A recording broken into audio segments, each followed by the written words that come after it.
पद्धति में और नई पद्धति में क्या फर्क है, ये व्यवहारिक रूप से आपको देखने को मिलेगा। इसमें सबसे पहले हम चाहेंगे कि परिवार के जो सभी सदस्य हैं उन्हें बुलाया जाए, ताकि एक एक करके मृतक के प्रति सम्मान व्यक्त करने के लिए पुष्पांजलि अर्पित किया जाएगा। तो हम प्रदीप बाबू से आग्रह करते हैं कि घर के सभी सदस्यों को यहाँ पर बुलाया जाए। तो सबसे पहले हम माल्यार्पण करने के लिए बुलाते हैं प्रदीप कुमार वर्मा जी। आइए।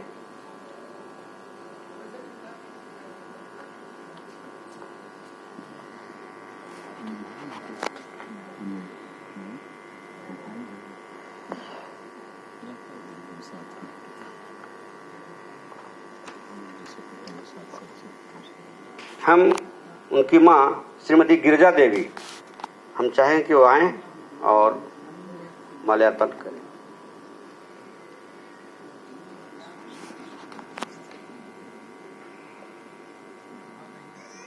उनके सहयोग में कोई लोग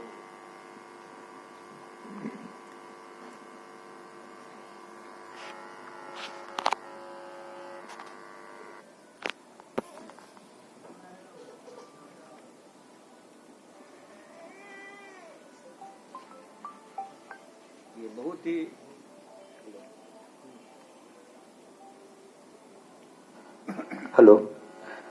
ये बहुत ही दुखद बेला है कि माँ बाप के रहते बेटा नहीं रहे। ये वास्तव में बहुत दुखद बात होती है, और इस प्रकार का दुख की बेला में अगर पुरानी पद्धति के तहत होता तो ब्रह्मजनार एकाशा और क्या क्या होता है ये आप देख सकते हैं, देखते होंगे। शोक जिस परिवार में भी होता है वह दुख की बेला है, दुख की घड़ी होती है, और उस शोक में कोई मौज करे यह व्यवहारिक नहीं है। और अर्जक संघ इसे बिल्कुल अस्वीकार करता है, और इसीलिए अर्जक संघ में यह परंपरा है कि शोक में मृत्यु भोज नहीं होना चाहिए। मृत्यु के बाद भोज कैसा? ये समाज की जो परंपरा है, यह परंपरा दुखदाई है, उचित नहीं है। इसे धीरे धीरे समाप्त करना चाहिए। हाँ, यह भी समझदारी की बात होती है कि सांस्कृतिक और सामाजिक परिवर्तन धीरे धीरे होता है, अचानक नहीं हो सकता, पर प्रयास किया जाना चाहिए। जैसा कि अभी प्रदीप बाबू ने शुरुआत किया, यहाँ बहुत हिम्मत का काम इनके परिवार के लोगों ने किया। हम धन्यवाद देते हैं इस परिवार को, जिन्होंने पुरानी ब्राह्मणवादी व्यवस्था को बिल्कुल नकार कर और ये मानववादी व्यवस्था लाने का प्रयास किया है इन्होंने। अर्जक संघ इस परिवार के प्रति आभारी है। और अब मृतक की भाभी धर्मशिला वर्मा वो आए, हम चाहेंगे कि वो भी पुष्पांजलि अर्पित करें। उनके परिवार के और सदस्य जो लोग भी हैं वो सब तैयार हैं एक एक करके।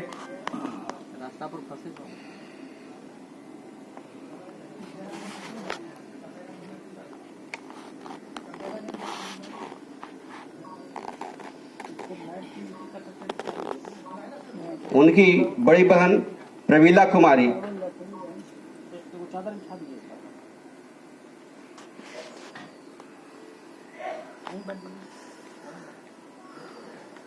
बेहतर हो महिलाओं के लिए यही पर कर दिया जाए, बाकी लोग ज्यादा अच्छा रहे।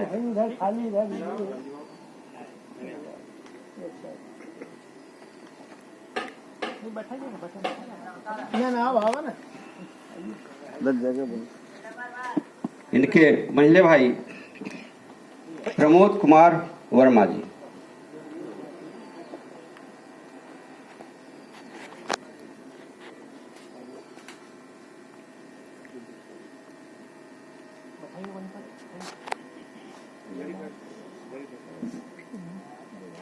की मंझली भाभी अर्चना कुमारी,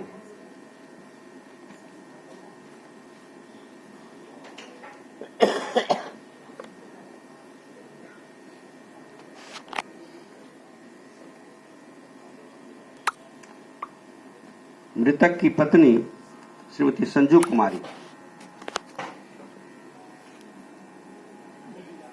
आगे आगे कर दीजिए, आ रही है। और फिर भतीजा धर्मजीत कुमार वर्मा, वो आउट ऑफ स्टेट हैं। दीपेश कुमार वर्मा,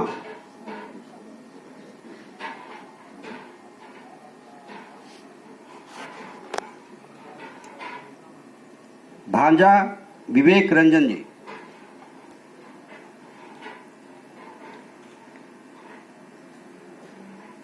भतीजी स्नेहा, भतीजा आदित्य वर्मा,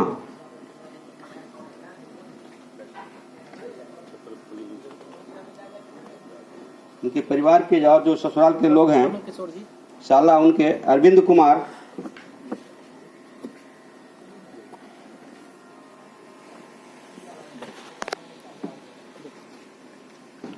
की सरहद मीनू कुमारी,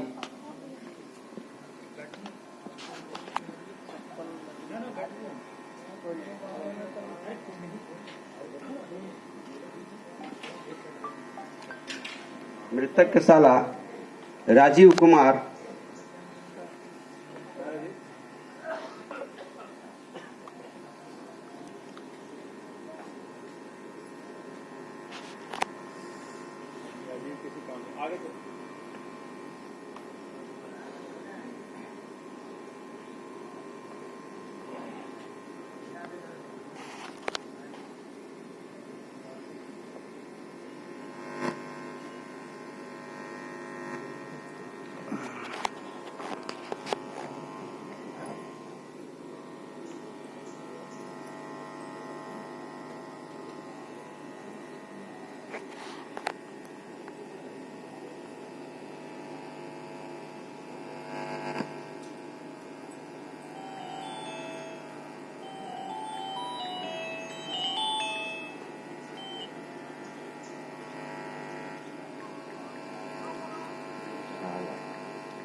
बंद करा दी मीटिंग।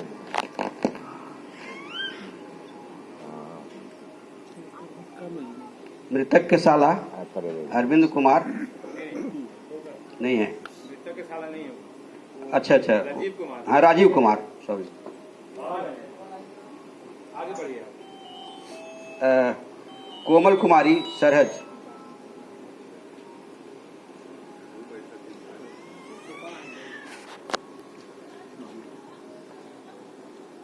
चाचा जी हैं राजेंद्र प्रसाद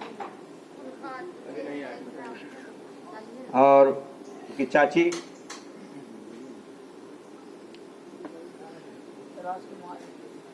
राजकुमारी देवी।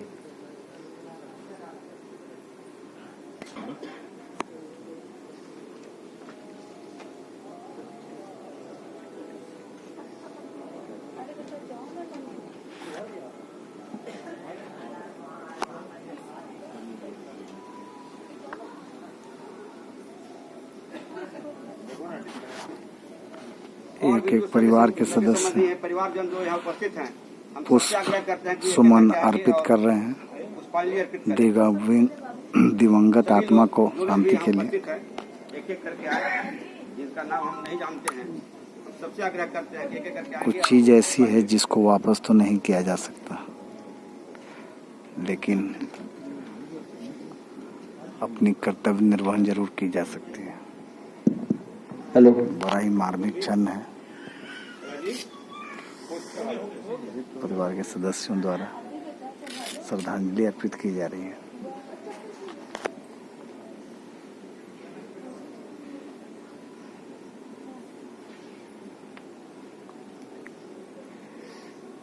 अर्जक पद्धति के द्वारा सारा कार्यक्रम। यह पुष्पांजलि एक मृतक के प्रति सम्मान व्यक्त करने का तरीका है। अब वो हमारे बीच नहीं रहे,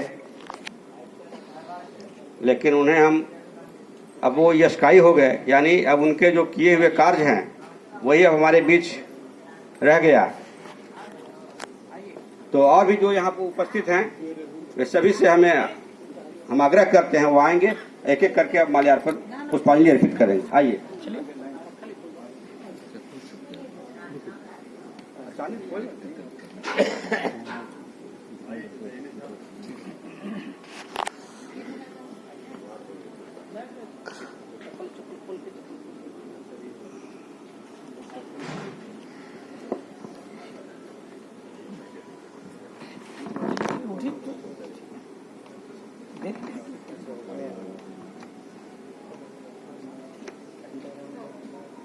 आइए एक एक करके पंक्तिबद्ध होकर के हम चाहेंगे कि सब लोग आएंगे और अर्पित करें।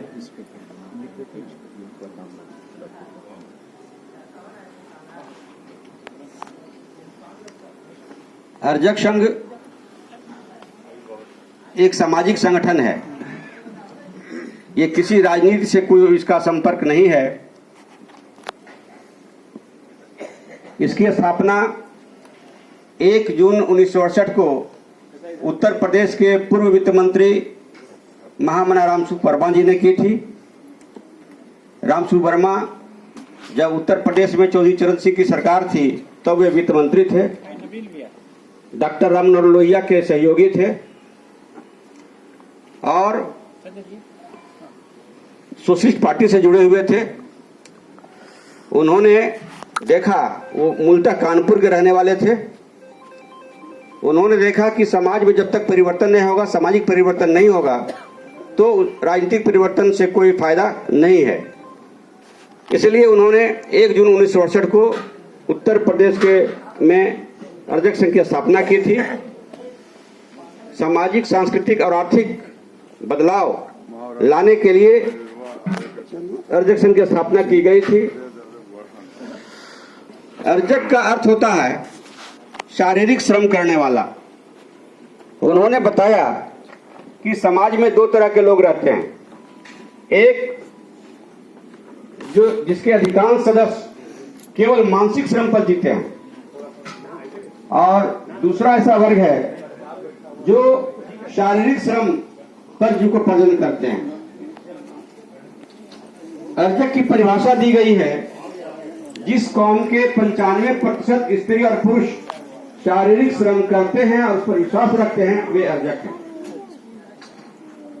इसको सीधे सीधे तौर पर यह कह सकते हैं कि तमाम पिछड़े दलित समाज के लोग अर्जक हैं। और जो यहाँ तथाकथित ऊंची जाति के लोग हैं वो अनर्जक हैं, क्योंकि उनके अधिकांश लोग मानसिक श्रम पर आधारित है। शारीरिक श्रम करते हैं पर बहुत कम, मानसिक श्रम पर उनका जीवोपार्जन चलता है। इसलिए हम उन्हें अनर्जक कहते हैं और बाकी जो समाज के लोग हैं वो अर्जक हैं। इसमें अनर्जक कौम के लोग सदस्य नहीं हो सकते, क्योंकि ये अर्जक संघ है। तो अर्जकों का